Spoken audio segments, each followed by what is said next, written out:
नमस्कार, मी रुद्र प्रकाश कोळकर आज तुमच्या सर्वांच्या समोर एक नाट्यछटा सादर करणार आहे आणि त्या नाट्यछटेचे नाव आहे मी गणपती बाप्पा।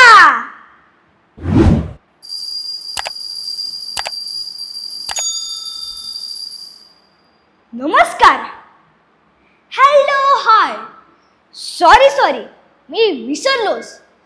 तुम्ही माझे भक्तगण ना, म्हणजे मी तुम्हाला आशीर्वाद द्यायला पाहिजे। Okay, so God bless you. अहो, असे का इकडे तिकडे आश्चर्याने बघताय? अहो, मीच तुमचा आवडता गणपती बाप्पा। अहो हो, गणपती बाप्पा पण टी शर्ट घालतो, घाबरू नका हो। जरा गप्पा मारायच्या आहेत तुमच्याशी, जरा बोर झाले ना।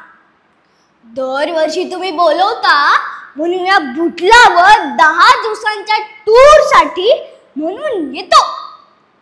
माझ्या आई बाबांना मित्रांना सोडून इथे यायची म्हणजे काय चेष्टा आहे? म्हणून जरा तुमच्याशी बोलावंसं वाटलं। इतर वेळी त्या लाऊडस्पीकरच्या मोठ्या मोठ्या भिंतीमधून येणाऱ्या कर्कश आवाजापुढे माझा आवाज तुमच्यापर्यंत ऐकू तरी कसा येणार? तुम्ही प्रेमाने माझी बरीच नावे ठेवली आहेत, विघ्नहर्ता, मंगलमूर्ती, वरद, लंबोदर। पण खरं सांगू का, ते लंबोदर नाव बदलून त्याऐवजी सपाटोदर असं नाव ठेवा। अहो, सपाटोदर म्हणजे सपाट पोट असणारा। अहो, हसताय काय? मी खरंच सांगतोय। का म्हणून विचारताय? सांगतो।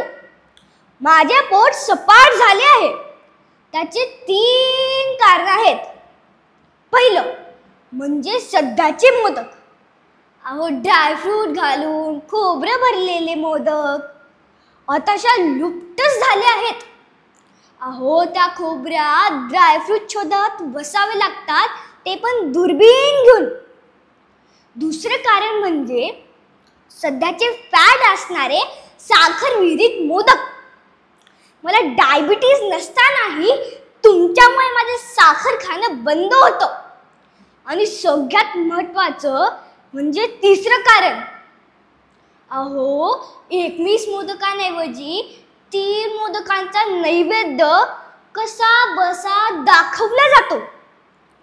काही जण तर 100 ग्राम पेढे आणून नैवेद्य प्रकरण उरकतात। त्यामुळे माझं डाएट होतं आणि घरी गेल्यावर पार्वती माता म्हणतात, किती वायला आहे रे तू बाळा। पण एक नक्की मात्र, या गणेश उत्सवाच्या निमित्ताने तुम्ही घराबाहेर तरी पडता। या कम्प्युटर आणि मोबाईल नावाच्या राक्षसांनी तुम्हाला पुरतं वेडं केलं आहे। या उत्सवाच्या निमित्ताने तुम्ही तुमच्यातल्या कलागुणांना सादर करण्याची तयारी करता। वर्गणी गोळा करणे, आरती करणे, प्रसाद वाटणे, मिरवणुकीची तयारी करणे, अशा छोट्या गोष्टी बरंच काही शिकून जातात। या वयात होणारे हे संस्कार मोठेपणी नक्की उपयोगी पडतात। स्वातंत्र्यपूर्व काळात लोकांनी संघटित व्हावं म्हणून लोकमान्य टिळकांनी हा उत्सव सुरू केला होता। पण याचा उपयोग सोशल नेटवर्किंगच्या जमान्यात पण होत आहे।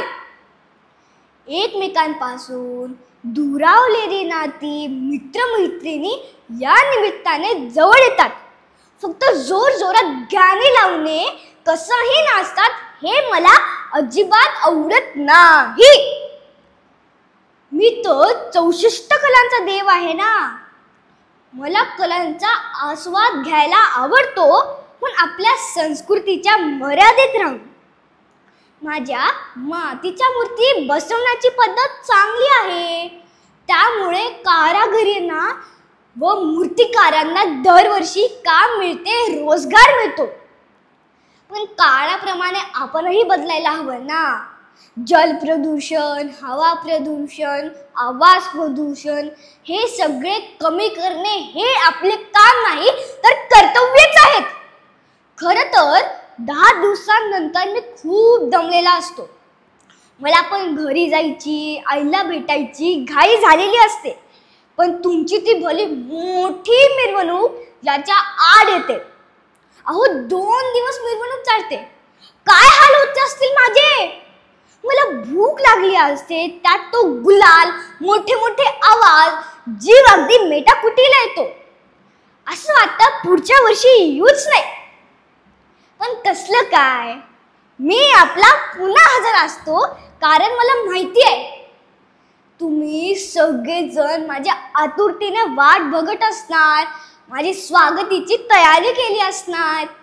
तेव्हा तुमच्यासारख्या मित्रांपासून थोडाच दूर राहू शकणार आहे. तेव्हा पुढच्या वर्षी पुन्हा भेटू. धन्यवाद.